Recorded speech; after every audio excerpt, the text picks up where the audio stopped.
माँ, मैं बहुत थक गई हूँ, घर संभालते संभालते। यहाँ मेरी थकान किसी को नजर ही नहीं आती। कुछ दिन आराम करना चाहती हूँ।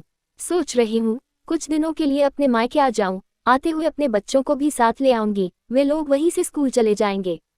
आखिर एक ही शहर में ससुराल और मायका होने का कुछ तो फायदा मिले। नम्रता ने फोन पर अपनी माँ से कहा।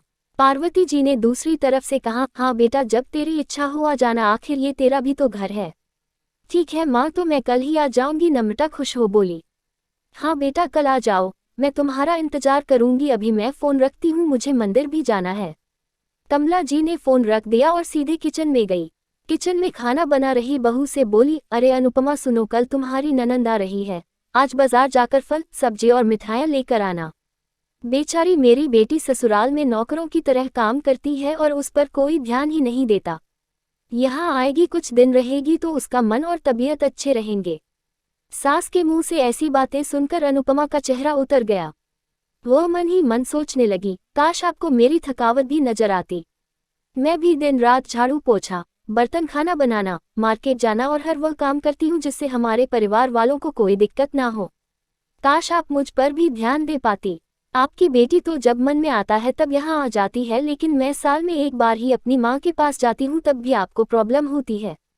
मैं भी इंसान हूँ, मेरा भी मन है, मुझे भी लगता है अपने माँ के पास जाकर थोड़ा आराम करूँ, सुख दुख की दो चार बातें करूँ, अपना मन हल्का करूँ। भगवान, अब तुम ही कुछ करो ताकि मेरी सांस की आंखें खुले और उसे मेरी थकावट भी नजर आए। शाम तक भगवान ने जैसे अनुपमा की सुन ली और उसकी ननंद का फोन आया। ननंद ने अपनी माँ से कहा कि उसकी सास ने उसे मायके आने के लिए मना कर दिया है, इसलिए इस बार वो नहीं आ सकती। पार्वती जी बोली, ऐसे कैसे मना कर दिया? पहले तो कभी वह तुम्हें आने के लिए नहीं रोकती थी, इस बार भला क्या हो गया? लाओ मेरी बात कराओ उसने, मैं समझती हूँ। नम्रता ने फोन अपनी सास के पास दिया। पार्वती जी ने कहा, नमस्कार समधन जी, आपसे कुछ कहना था। समधन जी ने कहा, कहिए। दरअसल नम्रता कल त्योहार है, इसलिए अपने मायके आना चाहती है, अगर आप उसे भेज दे तो अच्छा रहेगा। नम्रता की सास ने कहा, देखिए समधन जी, आपकी बेटी मायके जाकर रहे, इस बात के लिए हमने उसे कभी नहीं रोका और इस बात से हमें कोई प्रॉब्लम है भी नहीं। कुछ दिनों पहले मैं अपने रिश्तेदार की शादी में गई थी, वहां आपकी बहू अनुपमा की माता जी से मिलने का मौका मिला। उनसे गपशप करने के दौरान उनकी बातों से पता चला कि अनुपमा को साल में एक ही बार अपने मायके जाने को मिलता है और वह भी बहुत कम समय के लिए। मुझे लगता है आपको पहले अनुपमा को उसके मायके भेज देना चाहिए और वह जब मायके होकर आ जाएगी तो मैं नम्रता को आपके पास भेज दूंगी। एक बहुत जरूरी बात जो मुझे लगता है आपको समझ लेनी चाहिए कि आपको अपनी बहू को भी बेटी की तरह या बेटी से भी ज्यादा प्यार देना चाहिए। उसे भी मायके जाने की इच्छा होती होगी। हो सकता है नम्रता के वहां आने से उसकी आवभगत करने के लिए आप उसे उसके मायके नहीं भेजती होंगी, या फिर वह आपसे कुछ कहने से अभी डरती हो। अगर आप उसको घर में ही कैद रखेगी तो एक दिन ऐसा आएगा जब वह आपके खिलाफ बोलने लगेगी। फिर वह आपकी सुनेगी भी नहीं और जब चाहे तब अपने मायके जाएगी। ऐसी परिस्थिति आए, इससे अच्छा है कि आप ही कुछ बदलाव अमल में ले आए जिससे आपका रिश्ता और रिश्ते की मिठास खराब ना हो। पार्वती को अपने समधन के हर एक शब्द में सच्चाई नजर आई। उन्हें महसूस हुआ कि उन्होंने अपनी बेटी के प्यार में अंधे होकर कभी भी अपनी बहू के मन का विचार नहीं किया। उन्होंने हमेशा ही अपनी बेटी को अपने बहू से ऊपर रखा। दूसरी तरफ नम्रता भी अपनी भाभी के बारे में हो रही इस बातचीत को सुन रही थी। उसने भी रियलाइज किया कि वह कभी भी अपनी भाभी के साथ ठीक से बात नहीं करती और जब जब वह अपने मायके जाती है तो भाभी थोड़ी उदास रहती है।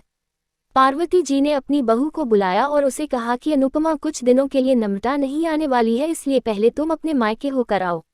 ये सुनते ही अनुपमा का चेहरा खिल गया, क्योंकि यह पहली बार था जब उसकी सास ने सामने से उसे अपने मायके जाने के लिए कहा था। अगले दिन अनुपमा अपने मायके गई और इस बार एक दो दिन नहीं, पूरे हफ्ते भर रहकर आई। अपने माँ बाप से, अपने रिश्तेदारों से मिलकर आई और जब वह लौटकर आई तो उसका चेहरा खिला हुआ था, उसकी आंखें चमक रही थी। अनुपमा के आने के बाद नम्रता भी अपने मायके आई और इस बार वो खुद सामने से अपनी भाभी से खुशी खुशी मिली और अच्छे से बात की। नम्रता ने अपनी माँ से बात करके उन्हें भी अच्छे से समझने में मदद की कि वह कहीं ना कहीं अनुपमा के साथ गलत व्यवहार कर रहे थे। दूसरी तरफ अनुपमा अपने ससुराल वालों के बदले रवैया से बहुत खुश थी। अब वह खुशी खुशी सबका ध्यान रखती और हर काम प्यार से करती। वह ध्यान रखती कि कोई भी ऐसी बात या काम ना करे जिससे घर में तनाव का माहौल पैदा। पार्वती जी अपनी बहू को खुद ही समय समय पर मायके भेज दिया करती। एक छोटे से बदलाव ने सास बहू और भाभी ननंद के बीच की कड़वाहट को दूर कर दिया और रिश्तों को और भी ज्यादा मीठा और मजबूत कर दिया।